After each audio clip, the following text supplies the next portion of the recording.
Jehovah's Witnesses, thanks for watching my videos. Please like and subscribe if you do like them, and subscribe to them if you like them too. Recently I did a video called What Were You Counseled For? We all got counselled, didn't we? We all got constant little nagging pokes in our head telling us what we should do to be just a bit better. Well, anyway, I put the video up and left it at that, but I got so many comments. I put it on the site Reddit. I got so many comments. I just wanted to add a few comments from people on what they got cancelled for, because some of them are awesome. Okay, it just shows you the depth of love and intelligence, the spiritual and emotional intelligence that the Jehovah's Witness elders love to show. So let's talk about them. Okay, I used to fall asleep a lot, and I got cancelled for that.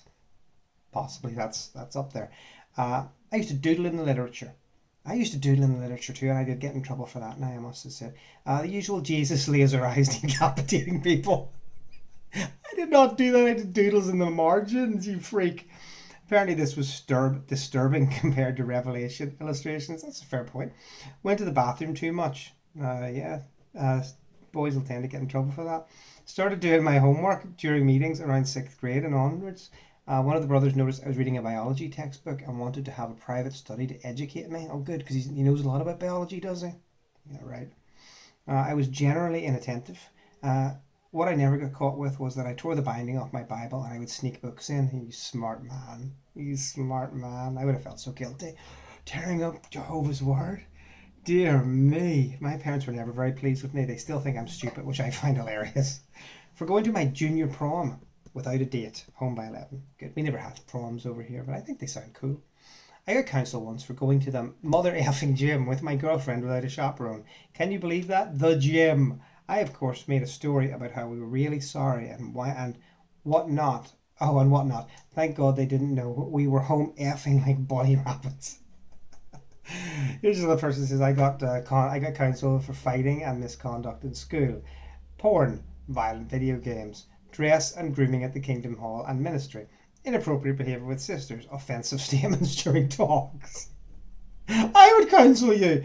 Excessive drinking. Yeah. Publicly challenging, contradicting elders. That'll get you done, won't it? I think that pretty much covers it, he says. Yeah, I think so too.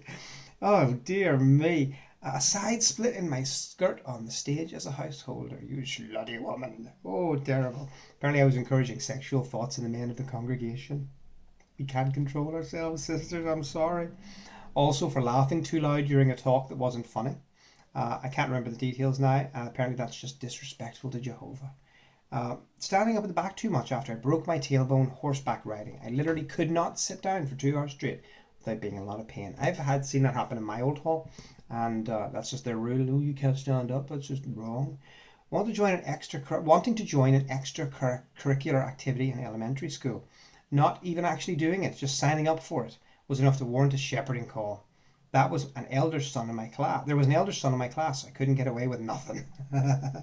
I would have been that elder's kid. My dad wasn't an elder, but I'd grass at everybody. Getting accepted into college. I was 17 years old and proud of heck of myself for earning a full scholarship. Brilliant work, you. But the reaction I got in Kingdom Hall was practically derision. That's right. They twist everything so that the rubbish is considered holy and the holy is considered rubbish. And I wrote to him, tell me, you went on to college? And he says, of course he did. So brilliant work for you. I'm so proud of you. In Bethel, my room was not clean enough. In the congregation for not participating enough at the meeting, not enough return visits, not reporting for 5 months. My elder, he used to make up the hours for the entire congregation. He told me so. If you didn't put in hours, he would just put in a couple hours for you every month. So we had a brilliant congregation for going out in service, but none of it was true. For not being interested in the elderly people in the congregation. Oh dear me. There was a thing that happened when I was in high school about effing my teenage girlfriend, who was another girl in the congregation, regularly and repeatedly over the course of 2 years. That didn't go over so well. I can imagine it didn't. Somehow I didn't get this fellowship though. That is a friggin' miracle, mate. No, not harm to you. Got counsel for not cleaning my room. I've written, I have a 4-year-old and a 7-year-old. I am not taking your side. Oh my goodness. Okay, where were we? I got caught giving money to a homeless man. Oh, you bastard. Giving money to a homeless man? What's next? Heroin? This is I'm very disappointed. Apparently Jehovah's worldwide work needed that cash more, or so the elders told me. That's why I get pissed off when the organisation calls themselves charitable. The fuck Absolutely, the fuck they are.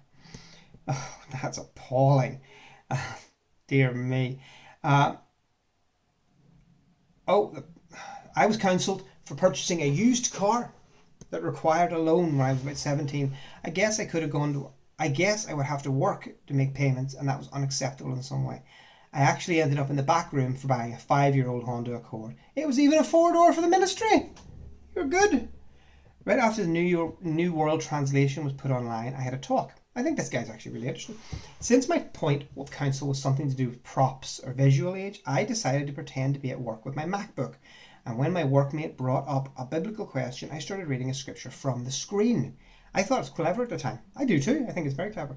The school overseer got up during the middle of the talk and handed me a real Bible. Then, from the platform, counselled me that we should only ever use the physical Bible on stage and in the ministry. What nonsense. First of all, that wasn't even true then, right? And where's the degree of love that he wants to humiliate a person like that? And that's horrible, absolutely horrible. My skirts, dresses being too short or tight, my heels being too high, dyeing my hair, doing homework on the weekend instead of going out in service, purchasing a smartphone instead of a cheap phone because as a pioneer I should be an example, buying a new car because I should keep my eyes simple.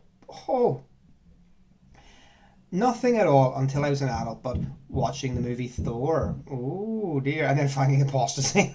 Surely just, whoa, I'm watching Thor, now I'm an apostate. For divorcing my asshole of an ex-husband, good for you.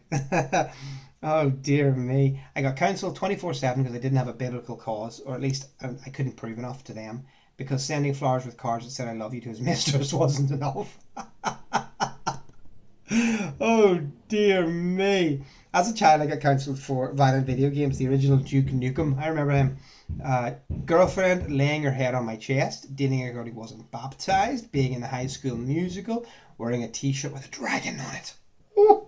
As an adult, keeping a blog and partaking of the emblems. I should say that would get you cancelled. Keeping a blog, partaking of the emblems. Okay, that's quite a switch.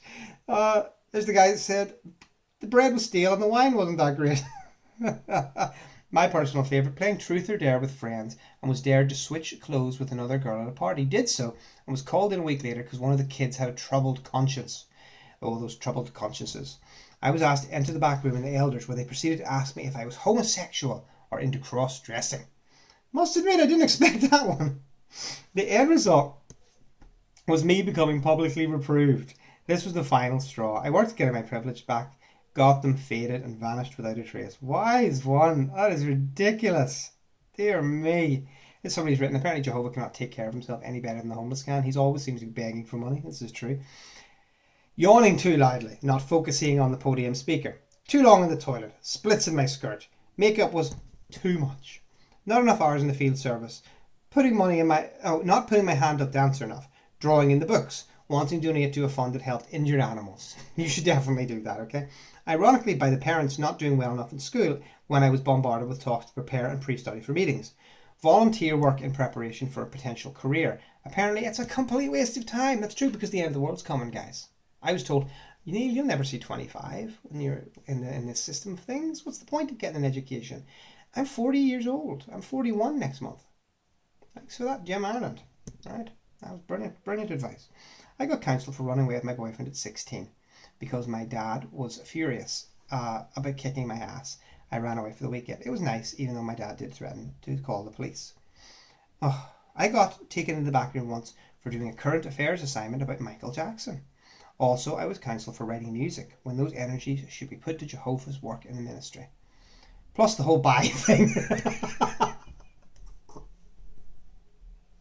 I think they were just getting around to the whole bisexual thing.